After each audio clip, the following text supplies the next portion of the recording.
So hello guys, welcome back to Sahana Sanu vlogs. So ಬನ್ನಿ, ಇವತ್ತು ಮೊಸರು ಸಾರು ಅಂದರೆ ಬಟರ್ ಮಿಲ್ಕ್ ಸಾಂಬಾರ್ ಹೇಗೆ ಮಾಡೋದು ಅಂತ ನೋಡೋಣ. ಸೊ ಫಸ್ಟು ಜಾರಿಗೆ ಸ್ವಲ್ಪ ಅಕ್ಕಿನ ಒಂದು 10 ನಿಮಿಷ ನೆನೆಸ್ಕೊಂಡಿರಬೇಕು. ಅಕ್ಕಿ, ತೆಂಗಿನಕಾಯಿ, ಹಸಿಮೆಣಸಿನ್ಕಾಯಿ, ಜೀರಿಗೆ, ಬೆಳ್ಳುಳ್ಳಿ, ಅರಿಶಿನ ಪುಡಿ ಇಷ್ಟನ್ನು ಹಾಕ್ಕೊಂಡು ನೀಟಾಗಿ ನುಣ್ಣಗಾಗಿಲ್ಲ ಅಂದರೆ ಈ ಥರ ಇಷ್ಟಾದರೂ ರುಬ್ಕೊಳ್ಬೇಕು. ಸೊ ಇಷ್ಟು ರುಬ್ಕೊಂಡು ಸೈಡ್ಗೆ ಇಟ್ಕೊಳ್ಳಿ. ಸೊ ನೆಕ್ಸ್ಟ್ ಬಾಣಲಿಗೆ ಆಯಿಲ್ ಹಾಕೊಳ್ಳೋಣ. ಆಯಿಲ್ ಹಾಕ್ಕೊಂಡು ಸಾಸಿವೆ, ಕರ್ಬೇವಿನ ಸೊಪ್ಪು, ಒಣಮೆಣ್ಸಿನ್ಕಾಯಿ ಹಾಕೊಳ್ಳೋಣ. ಒಣಮೆಣ್ಸಿನ್ಕಾಯಿ ಆದಮೇಲೆ ಈರುಳ್ಳಿ ಹಾಕೊಳ್ಳೋಣ. ಸೊ ನೋಡಿ, ಈರುಳ್ಳಿ ಹಾಕ್ಕೊಂಡು ಅದು ಸ್ವಲ್ಪ ಫ್ರೈ ಆಗ್ತಾ ಇರಲಿ. ಸೊ ಫ್ರೈ ಆಗ್ತಾ ಆಗ್ತಾ ಆಗ್ತಾ ಹಾಗೆ ಕರ್ಬೇವಿನ ಸೊಪ್ಪು ಕೂಡ ಹಾಕೊಳ್ಳೋಣ ಇವಾಗ.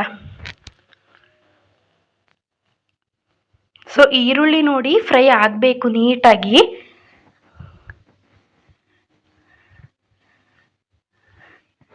ಸೊ ಈಗ ಕರ್ಬೇವಿನ ಸೊಪ್ಪು ಹಾಕ್ಕೊಳ್ಳೋಣ. ಕರ್ಬೇವಿನ ಸೊಪ್ಪು ಹಾಕ್ಕೊಂಡು ನೀಟಾಗಿ ಫ್ರೈ ಆಗಬೇಕದು. ಫುಲ್ ನೀಟಾಗಿ ಆನಿಯನ್ನು ನೀಟಾಗಿ ಸ್ಮ್ಯಾಶ್ ಆಗೋ ತನಕ ಫ್ರೈ ಆಗಬೇಕು.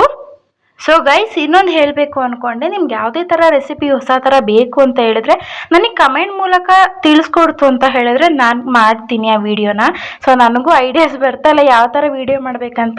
ನಾನು ಡೈಲಿ ಮನೇಲಿ ಯಾವ ಅಡುಗೆ ಮಾಡ್ತಾಯಿದ್ದೀನಿ ಅದನ್ನೇ ವಿಡಿಯೋ ಮಾಡಿ ಹಾಕ್ತಾಯಿದ್ದೀನಿ. ಸೊ ಅದಕ್ಕೆ ಪ್ಲೀಸ್ ನಿಮಗೆ ಕೇಳ್ತಿರೋದು ಇಷ್ಟೇ, ಕಮೆಂಟ್ ಮೂಲಕ ನನಗೆ ತಿಳಿಸ್ಕೊಡಿ. ಸೊ ನೆಕ್ಸ್ಟ್ ಬಂದು ಟೊಮೆಟೊ ಹಾಕ್ಕೊಳ್ಳೋಣ. ಟೊಮೆಟೊ ಹಾಕ್ಕೊಂಡು ಚೆನ್ನಾಗಿ ಸ್ಮ್ಯಾಶ್ ಆಗಬೇಕು. ಅದು ಸ್ಮ್ಯಾಶ್ ಆಗೋ ತನಕ ಫುಲ್ ಫ್ರೈ ಮಾಡ್ಕೊಳ್ಳೋಣ ಹಂಗೆ.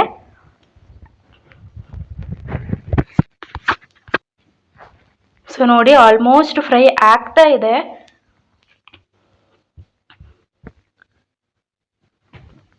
ನೀಟಾಗಿ ಫ್ರೈ ಆಗಲಿ.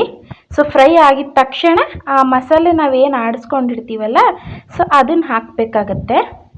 ಅಲ್ಲಿ ತನಕ ಟೊಮೆಟೊನ ನೀಟಾಗಿ ಸ್ಮ್ಯಾಶ್ ಆಗೋ ತನಕ ಬೇಯಿಸ್ಕೊಳ್ಳೋಣ. ಸೊ ನೋಡಿ, ಈಗ ಸ್ವಲ್ಪ ಹಂಗೆ ಉಪ್ಪು ಅಂದರೆ ಲಾಸ್ಟಲ್ಲೂ ಕೂಡ ಹಾಕೋಬೋದು. ನಾನು ಟೊಮೆಟೊ ಸ್ವಲ್ಪ ಬೇಗನೆ ಸ್ಮ್ಯಾಶ್ ಆಗಲಿ ಅನ್ನೋದಕ್ಕೋಸ್ಕರ ಈಗಲೇ ಉಪ್ಪು ಕೂಡ ಹಾಕ್ಕೊಂಡೆ. ಉಪ್ಪು ಅಂದರೆ ರುಚಿ ಕೂಡ ಹಾಕ್ಕೊಂಡೆ ಈಗಲೇ. ಸೊ ನೋಡಿ, ಇವಾಗ ಮಸಾಲೆ ಹಾಕ್ಕೊಳ್ಳೋಣ. ಮಸಾಲೆ ಹಾಕ್ಕೊಂಡು ಒಂದೇ ಒಂದು ಸ್ವಲ್ಪ ನೀರು ಹಾಕೋಬೇಕು. ನೀರು ಅಂದರೆ ಅದು ಅಕ್ಕಿ ಹಾಕಿರ್ತೀವಲ್ವ ನಾವು, ಸೊ ಮಸಾಲೆ ಕೆಳಗಡೆ ತಳ ಹಿಡಿಯೋ ಚಾನ್ಸಸ್ ತುಂಬಾ ಇರುತ್ತೆ.